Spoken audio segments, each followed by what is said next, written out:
1. After handing over my seat as the billionaire's wife to a penniless university student, my former mother-in-law compensated me with 50 billion euros and immediately exiled me to Eastern Europe. During those years in Eastern Europe, I opened a small flower shop in a quaint seaside town. I found a new social circle, fell in love with a new boyfriend, and was on the verge of getting married and starting a family. Then one day, the door to my flower shop burst open. An old friend stood there, her face a mask of shock as she blurted, "You're still alive? Why didn't you go back to London to find Aaron Britton? Do you have any idea how frantically he's been searching for you all these years?" I simply offered a faint smile, holding up the ring on my finger. "But I'm already married and have a child." The words hung in the air, instantly withering the atmosphere into an unsettling silence. At my friend's urgent silent prompting, I turned my head. Aaron Britton stood in the doorway, impeccably dressed in a tailored suit, his noble frosty eyes locked on me. But my mind drifted back to our third year of marriage, when Aaron confessed he'd fallen for a university student named Alice. He asked for a divorce, offering to leave with nothing. I cried, I raged, I even begged him, casting aside all my dignity. Yet Aaron merely gazed at me with glacial indifference. "Maura, I'm sorry, but I don't love you anymore."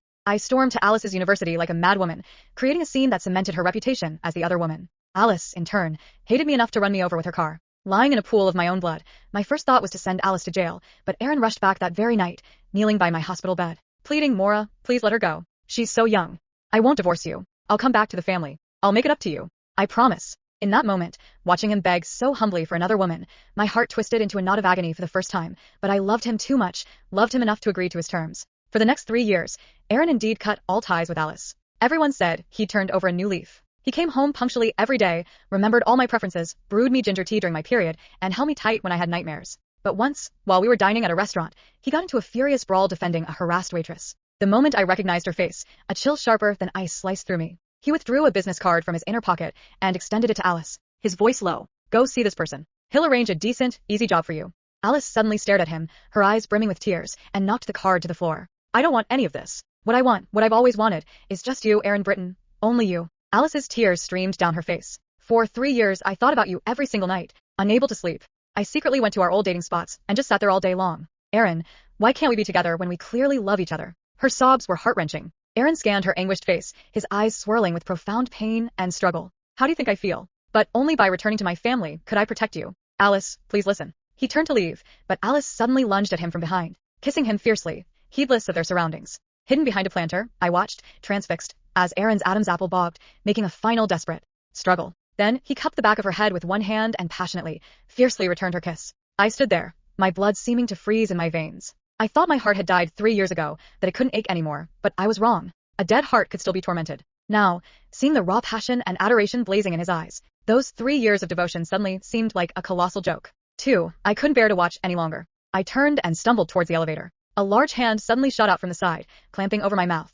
It was the drunk man Aaron had beaten. "That was your man, wasn't it? He beat me up, so I'm going to make you pay." Thump! A heavy punch landed on my abdomen, followed by a rain of fists and slaps on my body and face. My consciousness gradually faded, and I finally collapsed onto the floor like a broken rag doll.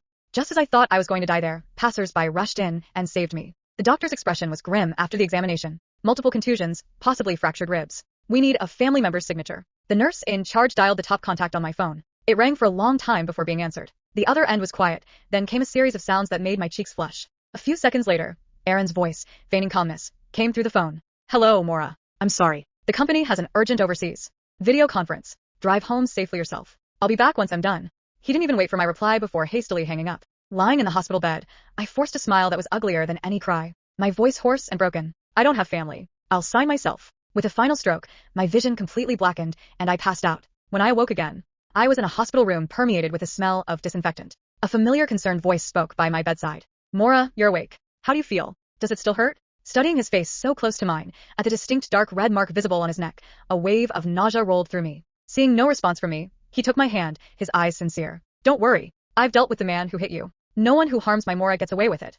I scrutinized Aaron, this man I had loved for over a decade, who was now so unfamiliar that he chilled me to the bone. Some mistakes, once crossed, should have been corrected completely. The truth finally sank in. Some hearts, once they fly away, can never truly return. I slowly withdrew my hand, masking the surging pain and deadness in my eyes, and then nodded gently. Aaron immediately let out a sigh of relief. He thought I had, as always, chosen forgiveness and endurance. 3. After being discharged, I returned to the villa, opened the safe, and took out a yellowed divorce agreement. Aaron's signature, made 3 years ago, was in the bottom right corner of the paper. At the time, he had said, "Sign it, Maura. Let's part amicably." I had torn the agreement to shreds like a mad woman, throwing it in his face, crying, "Aaron, I'd die before I'd sign this." Now, staring at this agreement, which I had carefully pieced back together and preserved. Only profound irony echoed through me. With each stroke, I wrote my own name. Once done, I took a picture of the signed agreement and sent it to my lawyer. Attorney Miller, please expedite my divorce proceedings. All terms as per the agreement, the sooner the better. After sending the message, I started packing. It turned out that living in one place for so long, leaving only required one night.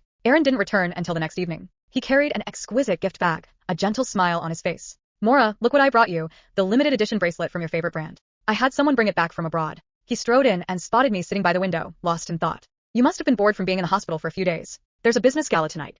It's a good chance to get some fresh air. I didn't take the gift, just raised my eyes to meet his gaze. Only then did Aaron register my suitcase by the wall. What's this? Just tidying up some old things, planning to donate them, I explained calmly, then stood up. The gala was held in the ballroom of a 5-star hotel. When Aaron strode in with my hand in his, he drew countless stares. He introduced me to several important partners, behaving thoughtfully, chatting and laughing, projecting the image of a deeply loving couple. I smiled and nodded obediently, but my heart was utterly frozen, until a server carrying a tray of drinks approached. It was Alice. Suddenly, without warning, the crystal chandelier overhead detached and plummeted towards Aaron. In a flash, Alice, standing nearby, threw herself forward with all her might, shoving Aaron violently aside as if her life depended on it. Crash! The massive chandelier smashed down, landing squarely on Alice. She crumpled into a pool of blood, instantly losing consciousness. Alice! Aaron's eyes flared with horror, and he lunged forward, kneeling beside Alice like a madman. He abruptly snapped his head up, his bloodshot eyes roaring, "Call an ambulance now." He scooped up the blood-soaked Alice and charged out, heedless of everything. In his panic and urgency,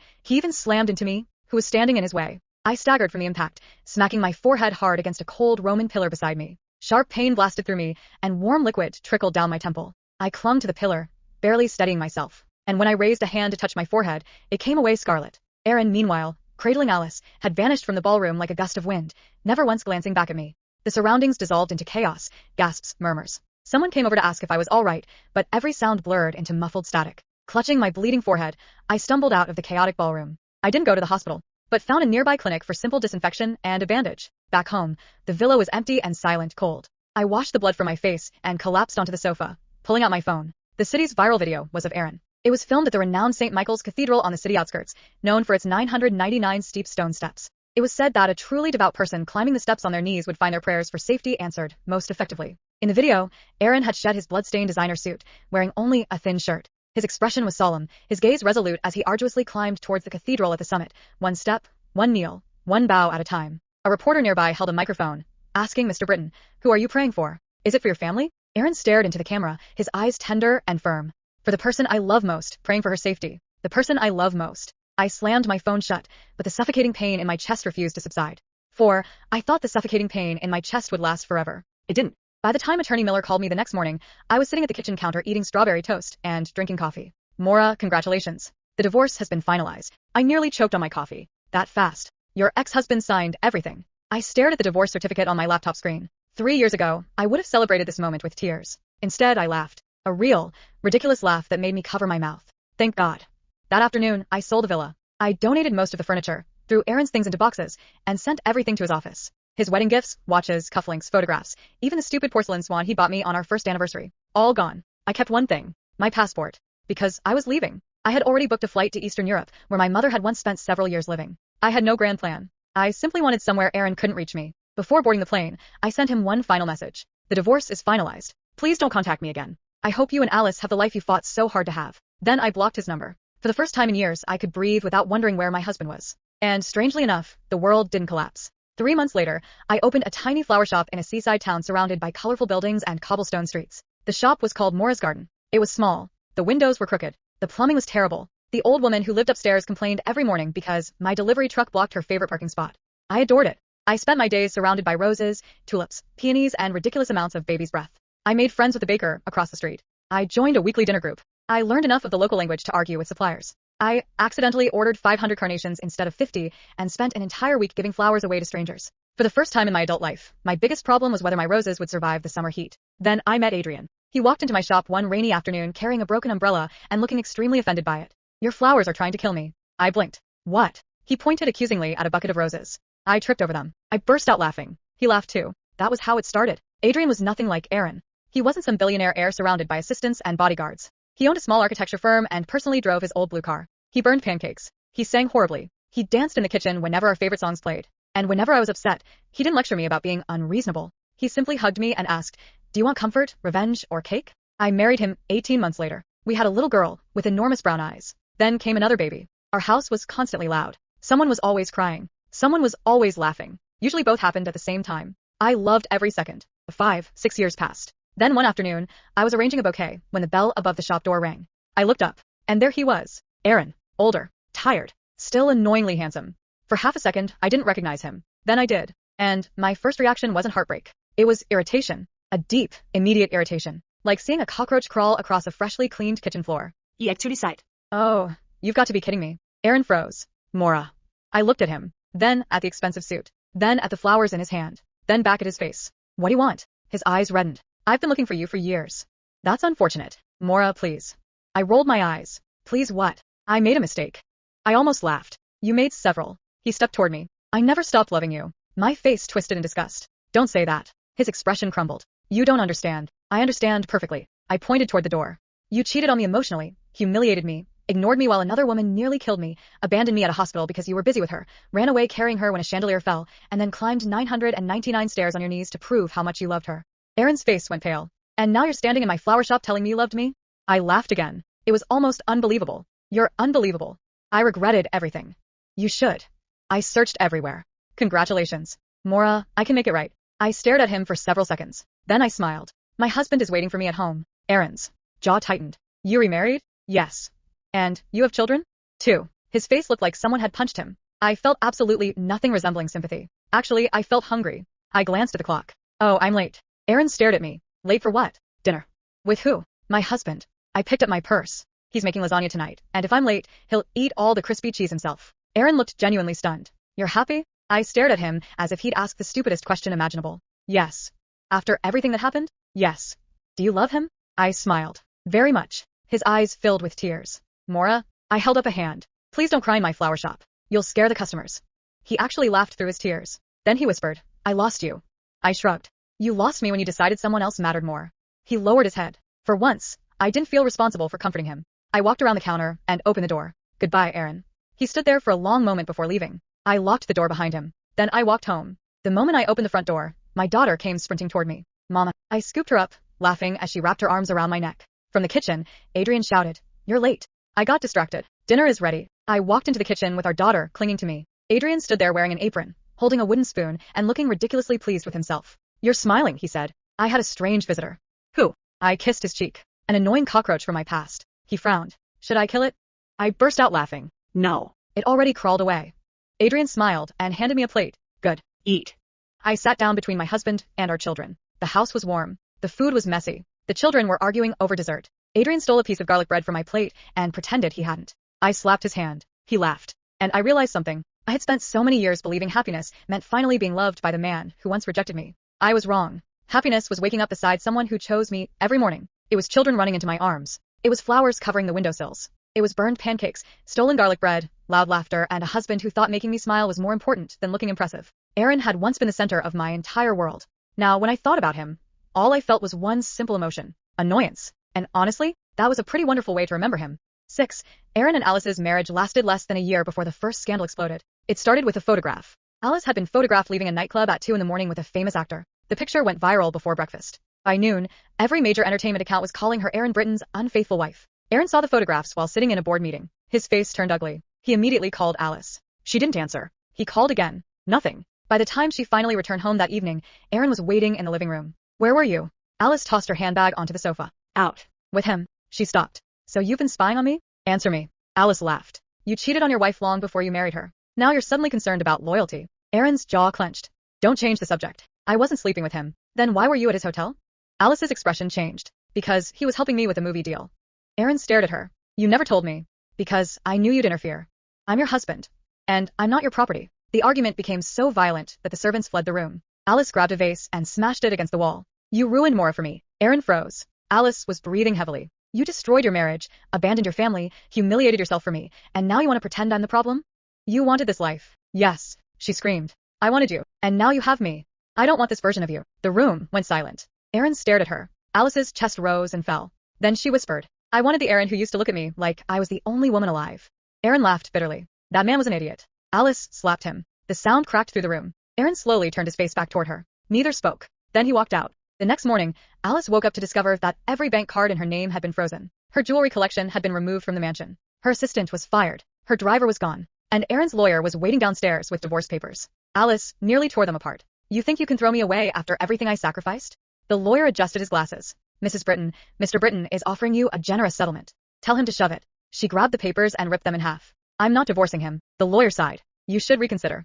Alice smiled viciously. No. She picked up her phone. If he wants war, I'll give him one. 3 hours later, Alice released a statement accusing Aaron of domestic abuse. The internet exploded. She posted photographs of bruises she deliberately inflicted on herself. She claimed Aaron had become violent after discovering her alleged affair. Within hours, reporters surrounded Britton Group headquarters. Aaron's stock price plunged. Business partners demanded explanations. His mother suffered a public breakdown. And the woman who had once been desperate to protect Alice from consequences finally snapped. She summoned Alice to the family estate. You.